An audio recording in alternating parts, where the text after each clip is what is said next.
ওকে দেন guys, আজকে আপনারা দেখবেন কিভাবে ম্যানুয়াল মোডে 18-55 লেন্স দিয়ে ছবি তুলতে হয়।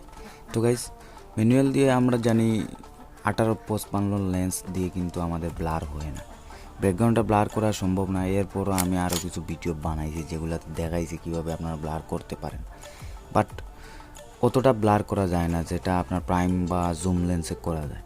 তো এরপরও আমি কিন্তু ম্যানুয়াল দিয়ে আপনাদের সাথে তুলে ধরার চেষ্টা করব কিছু যাতে ব্লার করা যায় আর যাতে সুন্দর একটা ছবি তোলা যায় 18-55 লেন্স দিয়ে। আর একজন ভাই আমার ভিডিওতে কমেন্ট করছেন যে ভাই আমি কিভাবে 18-55 লেন্স দিয়ে আমি ম্যানুয়াল মোডে ছবি তুলব। তো তাদের জন্য বা ওই ভাইয়ের জন্য ওই ভিডিওটা, আপনারা যদি এই ভিডিওটা দেখেন তাহলে আপনি নিঃসন্দেহে খুব সুন্দর একটা ছবি তুলতে পারবেন ম্যানুয়াল মোড দিয়ে 18-55 লেন্স দিয়ে, যেটা কিনা একদম ক্লিয়ার হবে অ্যান্ড আপনি প্রফেশনাল ফটোগ্রাফার হিসাবে মানে বুঝতে পারবেন। যদি ছবিটা তোলার পর আপনি নিজে থেকে তোলার পর বুঝতে পারবেন যে ভাই ছবিটা তো খুব ক্লিয়ার। আর আমরা জানি কিট লেন্স কিন্তু বিভিন্ন ওয়েডিং বা কাছাকাছি ফটো তুলতে আমরা বেশিরভাগ ব্যবহার করে থাকি। তো আমাদের পরিষ্কার ছবি খুবই প্রয়োজন থাকে। আরবার কিট লেন্স কিন্তু আমরা এই যে গ্রুপ ফটো বা বিয়েতে যে গ্রুপ ফটো তোলা হয় এইগুলাতে কিন্তু আমরা কিট লেন্স ব্যবহার করে থাকি। তো কিট লেন্সটা অনেক জরুরি। তো ভাই অবশ্যই ম্যানুয়াল মোডে আপনি ফটো তোলা শিখতে হবে, না হলে কিন্তু আপনি বিভিন্ন জায়গায় গিয়ে আপনি ছবি তুলতে পারবেন না। ওকে, তো সর্বপ্রথম আমার এই ক্যামেরার মডেলটা দেখতে পাচ্ছেন ক্যানন 660, আর এই যে ইএফএস কিট লেন্স লাগানো আছে। তো ম্যানুয়াল মোডে তুলতে হলে অবশ্যই আপনাকে এখানে ম্যানুয়ালটা সিলেক্ট করে দিতে হবে। অটো আছে, ম্যানুয়াল আছে, আপনি ম্যানুয়ালে নিয়ে নেবেন। আর এখানে আপনি এম মোডটা সিলেক্ট করবেন। এই যে দেখেন এখানে এম মোডটা সিলেক্ট করবেন অ্যান্ড এবার এই ইন্টারফেসটা আসবে, এম মোডে আসবে। সর্বপ্রথম এখানে আপনার শাটার স্পিড। তো যদি এইরকমভাবে আপনি গড়ে কিছু অন্ধকারের মধ্যে ফটো তুলতে চান তাহলে শাটার স্পিড এখানে কিছু কমিয়ে দিবেন।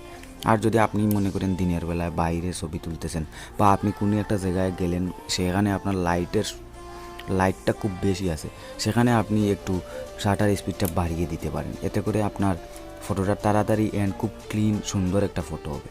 আরেকটা বিষয় দেখেন এখানে এই যে এফ নামক একটা অপশন, এটা মূলত ব্লারের জন্য।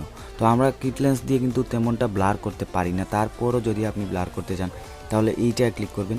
এইটা ক্লিক করার পর এইটা জাস্ট স্লাইড করবেন। স্লাইড করার পর আপনার যদি কিট লেন্স থাকে তাহলে 4.5 থাকবে, যদি আপনার প্রাইম লেন্স থাকে তাহলে 1.8 থাকবে, যদি আপনার জুম লেন্স থাকে তাহলে 4 এক্স্যাক্টলি কী যেন একটা থাকে।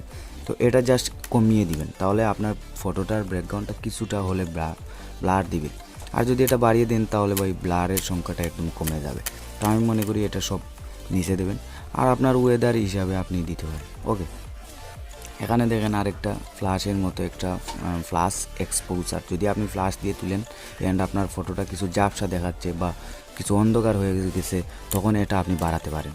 আর যদি মনে করেন আমার সব কিছু ঠিক আছে তাহলে এটা জাস্ট শূন্যতে রেখে দেবেন। আর এটা দেখেন মূলত এটা ব্রাইটার মানে এক্সপোজার আর ব্রাইটার হিসাবে কাজ করে, dark and brighter.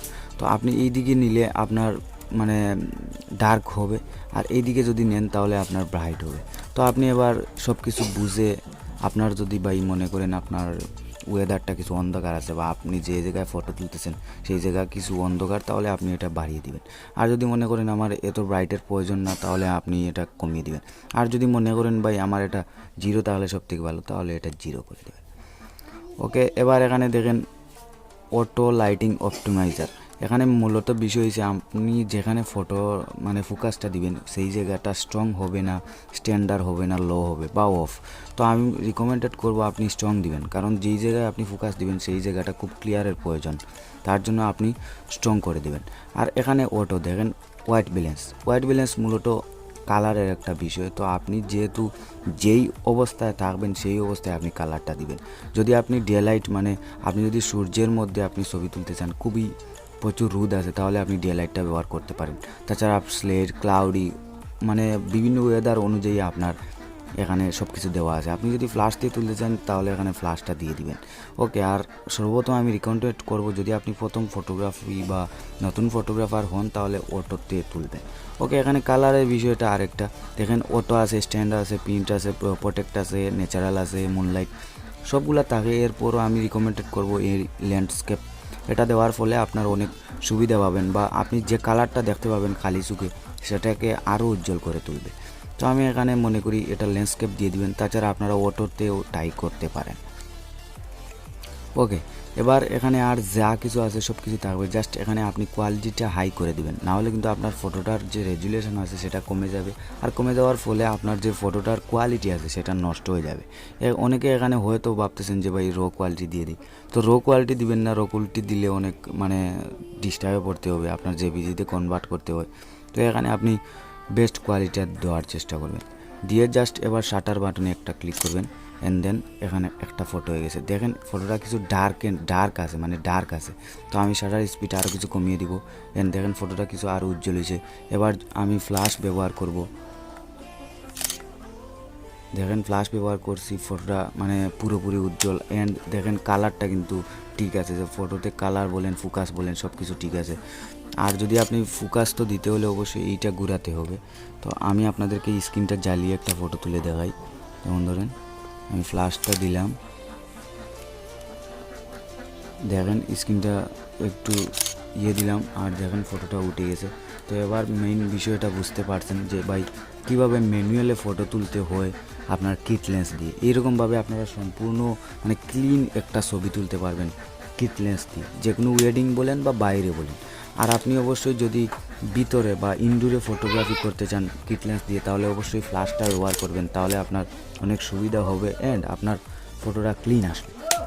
Okay guys, আজকে এই পর্যন্ত। আর যদি এরপরও আপনি বুঝতে অসুবিধা হয় তাহলে আমাকে কমেন্ট করে জানাবেন, পরবর্তীতে নতুন কোনো সিস্টেম নিয়ে আসবো। আজকে এই পর্যন্ত। যদি ভিডিওটি ভালো লাগে একটি লাইক করবেন, আর চ্যানেলটি সাবস্ক্রাইব করতে ভুলবেন না এইরকম টপিকের জন্য।